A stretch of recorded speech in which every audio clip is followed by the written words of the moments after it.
जोहार। नई दिशा में आप सभी का स्वागत है। मैं हूँ आपके साथ निधि कुमारी। शिक्षा पर नेल्सन मंडेला ने एक बड़ी ही अहम बात कही थी कि अगर हमें अपने भविष्य को अच्छा बनाना है, एक सुनहरा भविष्य अगर हम देखते हैं तो उसमें शिक्षा एक बहुत ही अहम अस्त्र है।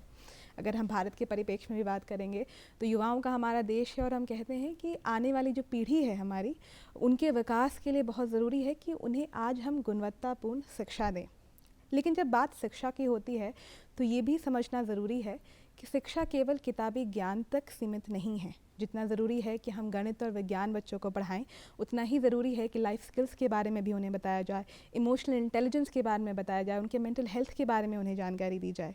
हमारे देश में जब 2020 में नेशनल एजुकेशन पॉलिसी सरकार द्वारा लाई गई तो उसमें इन सब पहलुओं पर ध्यान दिया गया था और फिलहाल कई ऐसे संस्थान भी हैं जो बीते कई वर्षों से हमारे देश में इसी दिशा में काम कर रहे हैं, खासकर उन बच्चों के लिए जो कहीं ना कहीं संघर्षपूर्ण वातावरण से आते हैं, ऐसी जगह से आते हैं जहां पर ऑलरेडी उनके पास बहुत सारी बाधाएं हैं। किस तरीके से उनके सर्वांगीण विकास पर कार्य किया जाए। आज हमारे साथ एक ऐसे ही गेस्ट स्टूडियो में मौजूद हैं जो बीते कुछ वर्षों से वंचित बच्चों को सही तरीके से शिक्षा प्रदान की जा सके, हर तरीके से उनका विकास हो सके, उस पर कार्य कर रहे हैं। हम अपने स्टूडियो में स्वागत करना चाहेंगे ड्रीम ए ड्रीम के निदेशक का। हमारे साथ मौजूद हैं शारिक। शारिक, आपका हमारे कार्यक्रम में बहुत बहुत स्वागत है। Thank you. जोहार आपको भी।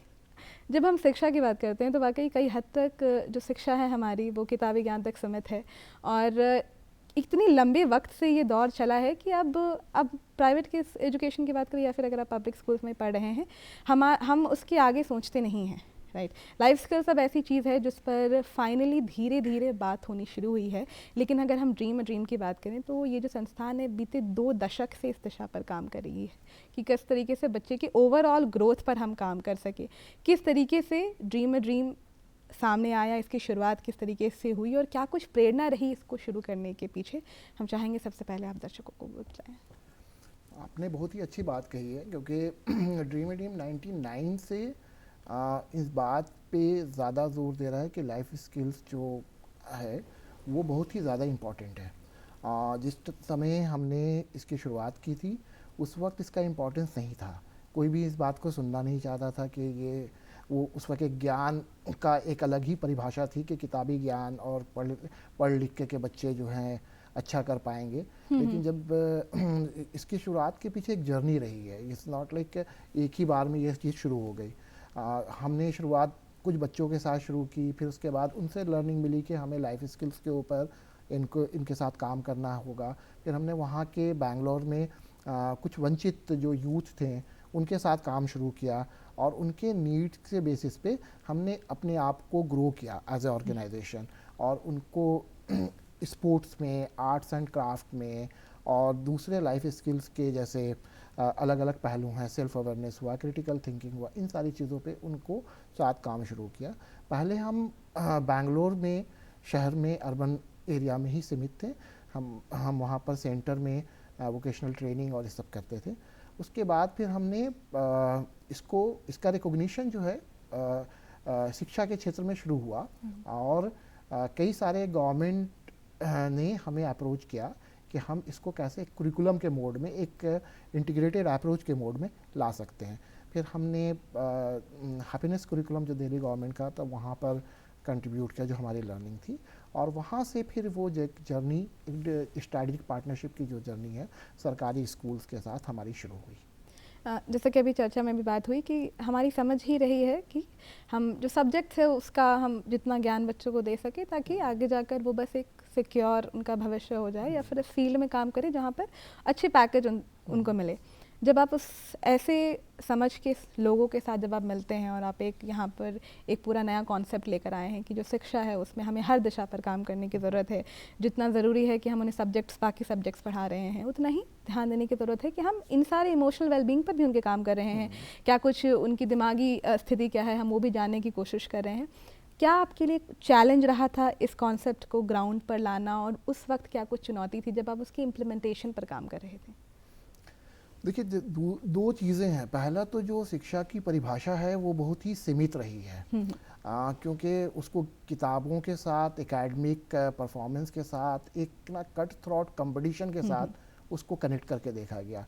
जो बच्चा पढ़ेगा नहीं, वो आगे नहीं बढ़ सकता है, और पढ़ाई से ही सारी चीज़ें रिलेटेड थी। दूसरा जो हम कोशिश ये करते हैं कैसे हम एजुकेशन को ट्रांसफॉर्मेटिव बना सकें, उसमें उन लोगों के भी बच्चों का सिर्फ ये नहीं है ना कि या यूथ का कि वो सिर्फ पढ़ाई करके ही आगे बढ़ेंगे। उनके अलग अलग स्किल्स होते हैं, उनके अलग अलग इमोशंस हैं। उन सारी चीज़ों को अगर हम नहीं इनके इंटीग्रेट करेंगे तो वो एक तरह का होलिस्टिक चाइल्ड डेवलपमेंट का जो कंसेप्ट है उसको हम एड्रेस नहीं कर पाएंगे, वो चैलेंजेस है। तीसरा एस्पेक्ट है कि बच्चों की जो एडवर्सिटी है हमारे देश में वो बहुत विभिन्न आयामों की है। कई बच्चे वायलेंस इफेक्टेड हैं, कई एब्यूज्ड इफेक्टेड हैं, कई फैमिली के डिसइंटीग्रेशन की वजह कर उनके इमोशंस अलग तरह के हैं, कई जो है सामाजिक जो भ्रांतियां हैं उससे इफेक्टेड होते हैं। लेकिन कोई उनकी समझ को बोला कि सभी को हम एक स्कूल में एक क्लासरूम में बैठा करके एक शिक्षा प्रणाली का प्रचार या प्रसार करते हैं, वहाँ पर कभी भी लाइफ स्किल्स की बात नहीं होती है।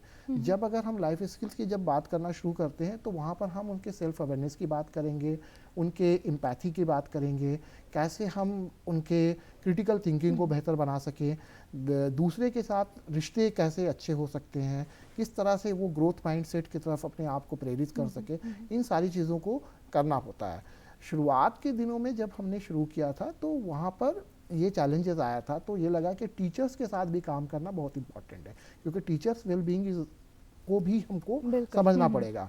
और जब हमने टीचर के साथ ट्रेनिंग और अलग अलग आयामों में उनके साथ जुड़े काम करना शुरू किया, तब हमें लगा कि उससे जो क्लासरूम का वातावरण है वो काफ़ी इंक्लूसिव और काफ़ी ज़्यादा महत्वपूर्ण परिवर्तन हमें देखने को मिला, बच्चों के बिहेवियर में भी और टीचर और स्टूडेंट के रिलेशनशिप में भी। और उसी से हमें एक प्रेरणा मिली कि हम इसको या तो कुरिकुलम में देखें, दूसरा कि कुरिकुलम के अलावा भी जो ट्रांसफॉर्मेटिव एजुकेशन का है, जो आज कोविड के बाद लोगों ने सोचना शुरू किया है कि जो एजुकेशन प्रणाली है ये पूरी तरह से पूर्णतः लाभदायक नहीं है, हमें और भी गहराई से इसको समझने की ज़रूरत है। नहीं तो इस तरह की किसी भी पेंडेमिक वाले सिचुएशन में हमारी एजुकेशन प्रणाली फेल हो गई है। अगर देखा जाए तो वो ट्रांसफॉर्मेशन जो आ रहा है एजुकेशन को परिभाषा में, एजुकेशन की समझ में, मुझे लगता है कि लाइफ स्किल्स उसमें एक बहुत बड़ा रोल प्ले कर रहा है।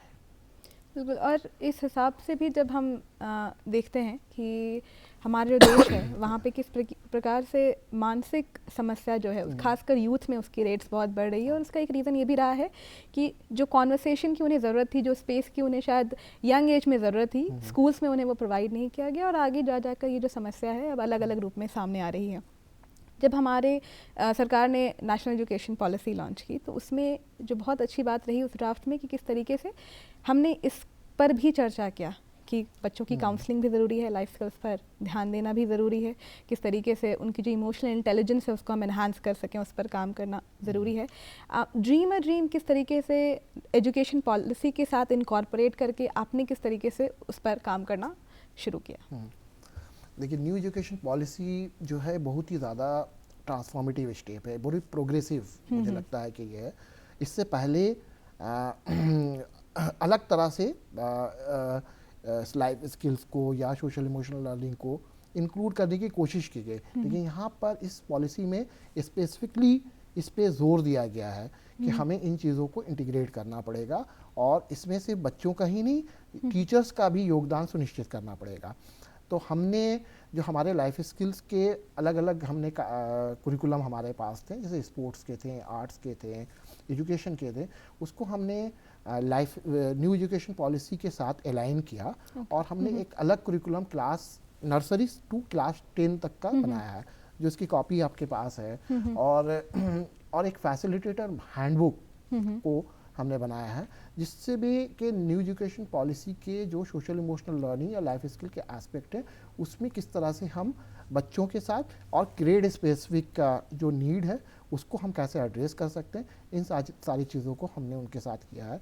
दूसरा जो है कि न्यू एजुकेशन पॉलिसी के अलग अलग राज्यों में जो कार्यान्वयन या इम्प्लीमेंटेशन हो रहा है उसमें हम सोशल इमोशनल लर्निंग के एस्पेक्ट को, लाइफ स्किल के आयामों को जोड़ करके देखने की कोशिश कर रहे हैं। अगर हम अब झारखंड के परिप्रेक्ष्य में थोड़ा इस बारे में अगर बात करें, कुछ वर्षों से पिछले 5 वर्षों से आप यहाँ झारखंड में काम कर रहे हैं। भारत के साथ हमारे एक चुनौती भी है और खूबसूरती भी है कि यहाँ पर 50-50 किलोमीटर में जो जोग्राफिकल पूरा स्ट्रक्चर चेंज हो जाता है ना, बोली भाषा हर तरीके से कल्चर में बदलाव होती है। तो जो चीज़ें अगर आप किसी और स्टेट में इम्प्लीमेंट कर रहे हैं, जिस तरीके से उसे इम्प्लीमेंट कर रहे हैं, आप झारखंड में उसे सेम तरीके से इम्प्लीमेंट नहीं कर सकते हैं क्योंकि चैलेंजेस अलग है, राइट। एक जो आप लोगों का उद्देश्य रहा था कि वैसे बच्चे जो वंचित परिप्रेक्ष्य से आ रहे हैं, कुछ चैलेंजेस हैं, हम उनके साथ कैसे काम करें।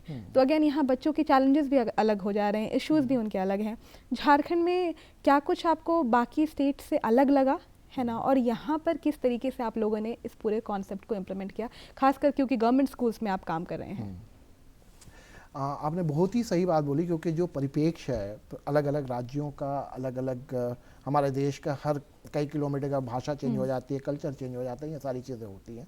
झारखंड में भी वही सेम सिचुएशन है। हम झारखंड में पिछले 5 सालों से काम कर रहे हैं और यहाँ पर पिछले 3 सालों से हम प्रोजेक्ट संपूर्णा कंसोर्शियम है जिसमें हम पार्टनर हैं। हमारा जो उसमें काम है कि हम कुरिकुलम और टीचर कैपेसिटी बिल्डिंग को सपोर्ट करेंगे। जब ये कार्यक्रम शुरू हुआ था तो उस वक्त ये उद्देश्य था कि होल चाइल्ड डेवलपमेंट के, होलिस्टिक डेवलपमेंट को कैसे हम झारखंड एजुकेशन सिस्टम के साथ जोड़ के देख सके। लेकिन वो होलिस्टिक डेवलपमेंट सिर्फ बात करने से तो नहीं होगा, कुछ टूल्स, कुछ टेक्निक आपको लेना होगा। तो सोशल इमोशनल लर्निंग एक ऐसा टूल था जिसको हमने इंट्रोड्यूस किया और हमारे पार्टनर्स के साथ हमने उसको कोलैबोरेटिवली काम किया। दूसरा है कि ड्रीम टीम का जब भी किसी स्टेट्स के साथ हम काम करना शुरू करते हैं तो 2 चीज़ें हमारी फोकस रहती है। एक तो वहाँ के परिप्रेक्ष्य के बारे में ही हम सोशल इमोशनल लर्निंग के टूल्स को इंटीग्रेट करें। दूसरा कि कोलैबोरेशन को कैसे इंश्योर करें। कोलैबोरेशन गवर्नमेंट के साथ हो सकता है और या पार्टनर्स के साथ हो सकता है। झारखंड में जो झारखंड सरकार के विभाग हैं, शिक्षा विभाग, उसके जो अधिकारी हैं, मैं उसमें 2 लोगों का नाम लूँगा खास करके कि एक तो हमारी मैडम है किरण कुमार पासी जो स्टेट प्रोजेक्ट डायरेक्टर है, और डॉक्टर अभिनव कुमार। इन लोगों ने एक सपना, कह सकते हैं कि इनके सपने थे, और उस सपने को हमने कैसे प्रोजेक्ट संपूर्णा ने साकार किया और एक हर्ष जोहार कुरिकुलम यहाँ के परिप्रेक्ष्य में बनाया। और उसको हम स्कूल ऑफ एक्सीलेंस जो है, 80 स्कूल ऑफ एक्सीलेंस जो 24 डिस्ट्रिक्ट में है, वहाँ पर इसको इम्प्लीमेंट कर रहे हैं। इम्प्लीमेंटेशन से पहले सरकार की तरफ से टीचर्स की ट्रेनिंग करवाई गई। टीचर्स की कैपेसिटी बिल्डिंग के लिए अलग अलग तरीके, उसमें वर्चुअल भी था और फेस टू फेस भी था, उसको किया गया। और उसके बाद जो सपोर्ट सिस्टम चाहिए था उसको इंश्योर किया सरकार ने, शिक्षा विभाग ने, कि कैसे हम इसको ज़्यादा अच्छे तरीके से कर सके। तो ऑन एन एवरेज जो हम जितने भी स्कूलों में काम कर रहे हैं वहाँ पर 6 to 8 टीचर को हमने हर्ष जोहार के जो सोशल इमोशनल लर्निंग का कुरिकुलम है उसके उनकी ट्रेनिंग उनको हमने दी है। इसकी वजह का क्लासरूम में अभी जो हम ट्रांसफॉर्मेशन देख रहे हैं रिलेशनशिप का, टीचर बच्चों के बीच के रिलेशनशिप का, टीचर्स पेरेंट्स के रिलेशनशिप का, पेरेंट्स और बच्चों के बीच के रिलेशनशिप का, वो काफ़ी प्रॉमिसिंग है। और उससे हमें बहुत ज़्यादा प्रेरणा मिल रही है कि हम आगे इसको कैसे ज़्यादा बेहतर तरीक़ा से स्केल अप कर सके और झारखंड की शिक्षा प्रणाली को होल चाइल्ड डेवलपमेंट के पर्सपेक्टिव में कैसे हम ज़्यादा नियम, नॉट नियम के साथ, बट उसको हम ज़्यादा सुदृढ़ बना सके, बहुत ज़्यादा इंटीग्रेटेड बना सके। जब हम ऐसे किसी बदलाव के साथ सामने आते हैं तो जो शिक्षक है उनकी भूमिका भी बहुत अहम हो जाती है। हम जब बच्चों को हम स्कूल्स भेजते हैं तो उनकी जो भूमिका है वो सिर्फ टीचर तक सीमित नहीं रहती, वो एक पेरेंट भी है वहाँ पर बच्चों के, वो गार्डियन भी है। तो वहाँ पर उनके जो रिलेशनशिप है बच्चों के साथ वो कितना मजबूत है या फिर वो कितना डेवलप्ड है, ये बहुत इंपॉर्टेंट हो जाता है। ये पूरा कॉन्सेप्ट इस बात पर डिपेंड करता है कि टीचर और जो बच्चे की रिलेशनशिप है उस पर किस तरीके से काम किया जा रहा है, उनका रिलेशन इन्हांस हो सके या फिर दोनों में ये समझ बैठ सके कि दोनों को एक दूसरे की मदद करनी है और दोनों ही एक दूसरे के जीवन में काफ़ी अहम है। इस पर आप किस तरीके से काम कर रहे हैं? जब टीचर्स को ट्रेनिंग भी दी जाती है तो क्या क्या पहलुओं पर काम किया जाता है उस वक्त? देखिए, शिक्षा में सबसे जो ज़्यादा चैलेंजिंग वर्ड है वो टीचर का है, और पूरी दुनिया में सबसे ज़्यादा स्ट्रेसफुल प्रोफेशन जो माना जाता है वो टीचर का है। तो हमने इसको कोशिश ये की है कि टीचर एज ए फैसिलिटेटर या एज ए कोच हम उन और एज ए टीचर एजेंसी हम डेवलप करें। तो जब हम टीचर के साथ, जब 2 तरह की बातें होती, पहला तो है कि जो हमारा मेथड है वो बहुत ही, मतलब कि जो शिक्षा का मेथड है वो इंस्ट्रक्शनल है। इंस्ट्रक्शनल मेथड ने शिक्षा को फेल किया है, उसने बहुत ज़्यादा उसको मजबूत नहीं किया। इसी वजह कर हम कोविड जैसे सिचुएशन में या किसी भी तरह के पेंडेमिक वाले सिचुएशन में या कोई इमरजेंसी काइंड ऑफ सिचुएशन आती है जहाँ पर ना तो बच्चे और हमारे शिक्षक जो होते हैं वो उसको बहुत ही ज़्यादा अच्छे से एड्रेस कर पाते हैं या उसको सॉल्व कर पाते हैं। तो ये इंस्ट्रक्शनल मेथड का एक चैलेंजेस है। तो हम कोशिश, हमारा जो मेथड है वो फैसिलिटेटिव मेथड है, जिसमें हम कोशिश करते हैं कि teacher as a facilitator classroom में रहें, एक कनेक्शन उससे बनता है, एक सेफ स्पेस जो है क्लासरूम का बनता है जहाँ बच्चे टीचर के साथ वार्तालाप करते हैं, जहाँ बच्चे अपने पेरेंट्स के साथ वार्तालाप करने के लिए होते हैं, और सेफ स्पेस के साथ रिलेशनशिप बिल्डिंग को कैसे हम मजबूत कर पाएँ, ये इन चीज़ों को हम टीचर के परिप्रेक्ष्य में देखते हैं। दूसरा जो प्रशिक्षण की बात है, प्रशिक्षण में हमारे 3 तरह के आयाम हैं। पहला है कि एक्सपीरियंशियल लर्निंग के मेथड को कैसे ये करें, क्योंकि इंस्ट्रक्शनल मेथड में एक्सपीरियंशियल लर्निंग का जो अप्रोच है वो कहीं ना कहीं मौन हो जाता है। एक्सपीरियंशियल लर्निंग हमारा फोकस रहता है। दूसरा कि आर्ट एंड क्राफ्ट, क्योंकि जब आप एक्सप्रेशन अपना किसी आर्ट एंड क्राफ्ट में रिफ्लेक्ट करते हो तो वहाँ पर आपके अंदर के इमोशंस बहुत ही अच्छे तरीक़ा से सामने आते हैं। तीसरी जो चीज़ है कि रिफ्लेक्शन, क्योंकि हमें ना रिफ्लेक्ट करने का टाइम नहीं मिलता है, अपनी जो आत्म जागरूकता है उसको समझने का टाइम नहीं मिलता है।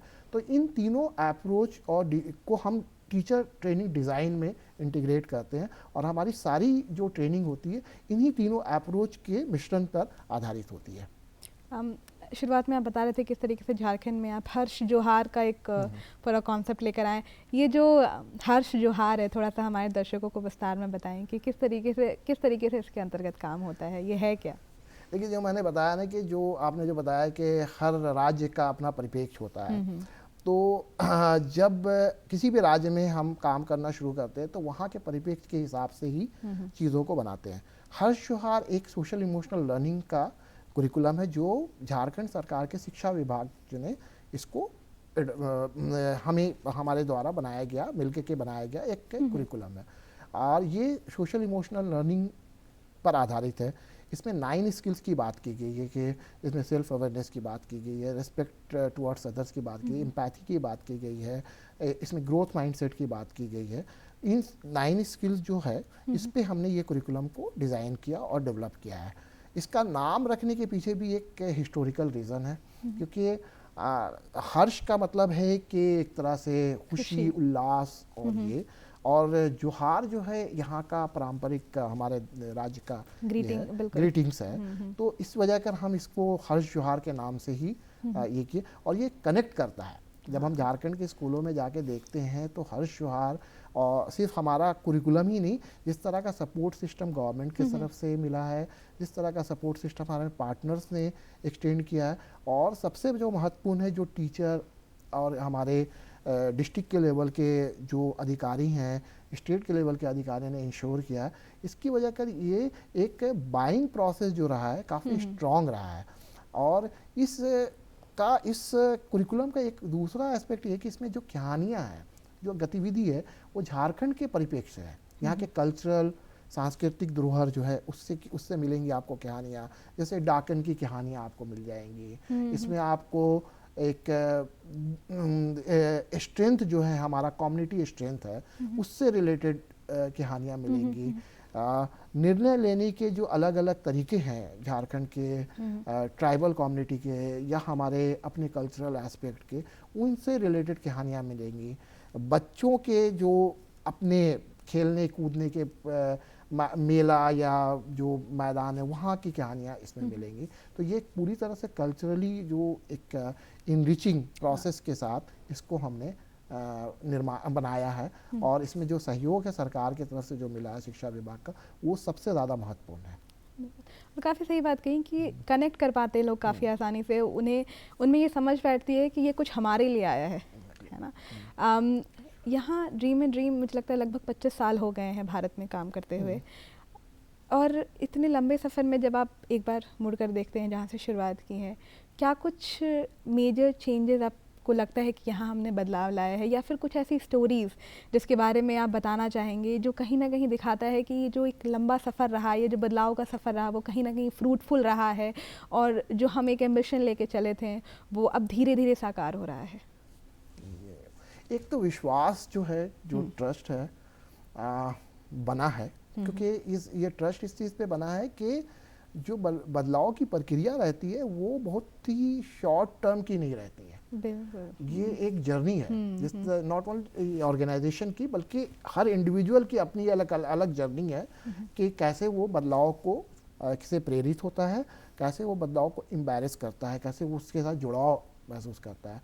तो संस्था की जो जर्नी रही है लाइफ स्किल्स को लेकर के, इस बात पे हमें काफ़ी हैप्पी, ये मतलब कि उत्साह होता है कि उन चीज़ों को आज एक सिस्टम में रिकॉग्निशन मिला है। लाइफ स्किल्स को एक इम्पॉर्टेंट कंपोनेंट माना गया है कि ये बहुत ही ज़्यादा ज़रूरी है। दूसरी जो चीज़ है कि जो बातें हम आज से 20 साल 25 साल पहले कहते थे, पेंडेमिक के बाद लोगों को ये रियलाइज़ हुआ कि इन चीज़ों पे काम करना बहुत ज़्यादा ज़रूरी है। जो युवा हैं हमारे, जो यंग, क्योंकि एक तो हमारा देखिएगा सिचुएशन जो है एडवर्सिटी का इतना ज़्यादा डीप रूटेड, इतना गंभीर है कि उसको हम बता नहीं सकते। अलग अलग आप कोई भी सोशल प्रॉब्लम को ले लो, उसके अलग अलग आयाम हैं और उसमें उसके बाद जो चेंजेस हो रहा है सोसाइटी में, अर्बनाइजेशन है, इंडस्ट्रियलाइजेशन, ये सारी चीज़ें भी यूथ को, बच्चों को इफेक्ट कर रही हैं। लेकिन हमारे पास वो सपोर्ट सिस्टम नहीं है कि कैसे हम उनको एड्रेस कर सकें। तो लाइफ स्किल्स एक तरह का ऐसा टूल होता है। अगर मान लेते हैं कि मैं सेल्फ अवेयरनेस की बात कर रहा हूँ, तो अगर मैं सेल्फ अवेयर हूँ तो मेरे अंदर एम्पैथी भी होगी, मेरे अंदर जो है एक आदर भी होगा दूसरों के प्रति, मेरे अंदर जो है एक रेजिलेंस, इमोशनल रेजिलेंस भी होगा। तो ये एक छोटी सा एक मैंने स्किल बताया जो आपको, तो उन चीज़ों को का जो रिकॉग्निशन मिला है सिस्टम में या पार्टनर्स के साथ या फिर ओवरऑल इम्प्लीमेंटेशन के प्रोसेस में, वो हमारे लिए सबसे बड़ा अचीवमेंट है। लेकिन हाँ, अब हम इसके बियॉन्ड भी चीज़ों को देख रहे हैं कि ये ओवरऑल जो एजुकेशन सिस्टम है इसमें बदलाव कैसे किया जाए। क्योंकि ये जो स्कूल की प्रणाली है, अब छोटा सा एग्जांपल आपको, थोड़ा लंबा मैं ले रहा हूँ, होमवर्क का कंसेप्ट है। आप किसी भी बच्चे को देख लोगे, कोई भी लाइक नहीं करता, वो बर्डन है। और उससे होता क्या है कि एक लॉन्ग टर्म के बाद जो डिग्निटी ऑफ वर्क का एक आइडिया है वो कहीं ना कहीं पूरी तरह से घातक बन जाता है। और इसको कोई भी नहीं समझता। होमवर्क की ज़रूरत ही नहीं है। जब अगर क्लास में बच्चे इंजॉय कर रहे हैं, सीख रहे हैं, तो होमवर्क की कोई ज़रूरत ही नहीं है। दूसरी चीज़ है जो कंपटीशन है कि हमें मार्क्स इतना चाहिए और ये चाहिए और इसको कर लेने से आपके ज़िंदगी में बेहतर बदलाव आएगा, जो मटेरियलिस्टिक चीज़ें हैं, वो एक बाद आप जब बैठ के सोचते हैं, रिफ्लेक्ट करते, तो लगता है कि ये हमारी ज़रूरत जो है पूरा तो कर रहा है, लेकिन हमें वो हैप्पीनेस जो है नहीं मिल रहा है। हम तो ये युवाओं के साथ भी यही है। तो एजुकेशन का जो पूरा का पूरा एक ट्रांसफॉर्मेशन का जो फेज़ है, वो मुझे लगता है कि अब उसकी शुरुआत होनी चाहिए और उस पर हम बात करना, अपनी समझ बनाना शुरू किया है। शायद अगले 2 साल, 10 साल या 5 साल, या हो सकता है कि हमारे लाइफ लॉन्ग में भी वो नहीं हो, लेकिन उसमें बदलाव की प्रक्रिया में हम अपना योगदान देने के लिए कि कैसे एजुकेशन को ट्रांसफॉर्मेटिव बनाया जाए, कैसे इंटीग्रेटेड बनाया जाए, इंक्लूसिव बनाया जाए, उस पर हम बात करना शुरू कर रहे हैं। बिल्कुल। एक बहुत अच्छी बात भी आपने ये बताई कि किस तरीके से जब भी हमारे समाज में कोई बदलाव आता है, वो सकारात्मक या नकारात्मक जो भी, उसका असर सबसे ज़्यादा जो असर है वो बच्चों पे पड़ता है उसका, है ना। तो अगर आप शिक्षा प्रणाली में इस तरीके के बदलाव ला रहे हैं, तो हम एटलीस्ट इंश्योर कर रहे हैं कि हम उनके physical wellbeing, emotional wellbeing, mental wellbeing, हम सब पर काम कर रहे हैं उसके द्वारा। ये खैर मेरी एक खुद की उत्सुकता रहती है जानने की कि जब भी ऐसे किसी से मैं मिलती, कि जब भी हम ऐसे किसी सफ़र पर निकलते हैं, सामाजिक बदलाव के सफ़र पर निकलते हैं, तो कहीं ना कहीं कुछ प्रेरणा रहती है क्यों हमें इस क्षेत्र में काम करना है। क्योंकि बातचीत हम सब में वो है कि हम कुछ ना कुछ बदलना चाहते हैं, लेकिन ग्राउंड लेवल पर उतर कर इतने लंबा वक्त उसे देना और उस पर निरंतर काम करना। शारिक, आपके लिए क्या कुछ मोटिवेशन रहा, या फिर आपका क्या कुछ उद्देश्य रहा था इस क्षेत्र में काम करने के पीछे? मेरा सबसे बड़ा उद्देश्य तो ये रहा था कि मुझे ना, मैंने पढ़ाई बहुत हर अच्छे यूनिवर्सिटी, अच्छी जगह से की, लेकिन मुझे ना समझ ही नहीं थी कि गांव कैसा होता है। जब गांव में जाके मैं रहा तो मुझे पता चला कि मैं कुछ नहीं जानता हूँ। लोगों से मिला, बातचीत किया, वहाँ की युवाओं से मिला, युवाओं से ख़ास करके, क्योंकि वो ऐसे बोलते थे कि 8वीं पास है, तो ऐसा लगता था कि बहुत ज़्यादा पढ़ाई कर लिया उन्होंने, और मैं बहुत ही बौना लगता था। तो लेकिन जब उनके स्किल्स को देखा कि कैसे वो अपने आप को मैनेज कर रहे हैं, किस तरह से उनकी थिंकिंग डेवलप हो रही है, वो मुझे लगा कि शायद मैं इस प्रोसेस में नहीं हूँ, पढ़ने लिखने के बावजूद भी वो मिस किया हूँ। तो मेरी सबसे बड़ी प्रेरणा वो युवा हैं जो बहुत ही गंभीर परिस्थिति से अपने आप को निकाल करके दूसरे के, अपने गांव के लिए या अब दूसरे बहुत बड़े समाज के लिए प्रेरणा बने हैं। तो वो पढ़े लिखे ज़्यादा नहीं होंगे, लेकिन उनके जो अलग अलग पॉजिटिव एस्पेक्ट हैं वो मेरे लिए काफ़ी प्रेरणादायक रहे हैं।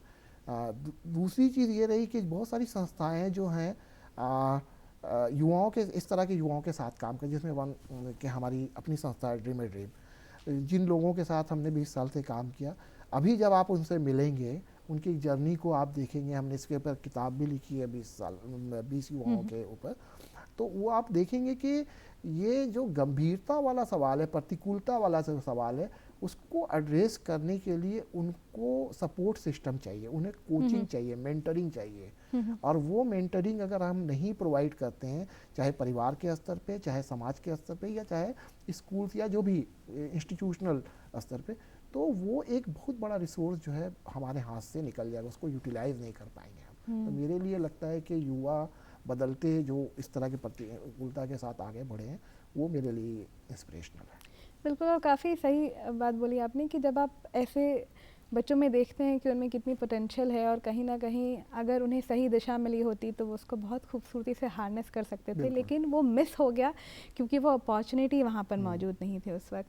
फ़िलहाल झारखंड में कई ऐसे सरकारी स्कूल्स हैं जिस पर ड्रीम का ये जो पूरा कॉन्सेप्ट है वो इम्प्लीमेंट हो रहा है, और हम उम्मीद करते हैं कि आने वाले समय में जितने भी स्कूल्स हैं झारखंड में, सरकारी स्कूल खासकर, चाहे वो कितने ही सुदूर इलाकों में क्यों ना हो, वहाँ पर ये कॉन्सेप्ट पहुँचे और लोगों को इसका बेनिफिट मिले, जो बच्चे हैं उनको उसका बेनिफिट मिले। और जैसा शुरुआत में ही हम एक बार फिर से आना चाहेंगे कि अगर आपको एक सुनहरे भविष्य की कामना है तो ज़रूरी है कि बच्चे के ओवरऑल बीइंग पर हम काम करें, उनके सर्वांगीण विकास पर हम काम करें। शारिक, आप हमारे कार्यक्रम में आए और आपने ड्रीम के बारे में हमें बताया, किस तरीके से इतनी खूबसूरती से देश में तो काम कर रही हैं और अब झारखंड में भी काम कर रही हैं, उसके बारे में बताया। उसके लिए बहुत बहुत शुक्रिया। हम चाहेंगे कि इस पूरे ऑर्गेनाइजेशन का जो आगे का सफ़र है वो और बेहतर रहे और इसी तरीके से हर बच्चे तक मदद पहुँचे। अब हमें भी दीजिए इजाज़त, हम आपसे फिर मिलेंगे नई दिशाएँ के अगले अंक में। तब तक के लिए जोहार, नमस्कार।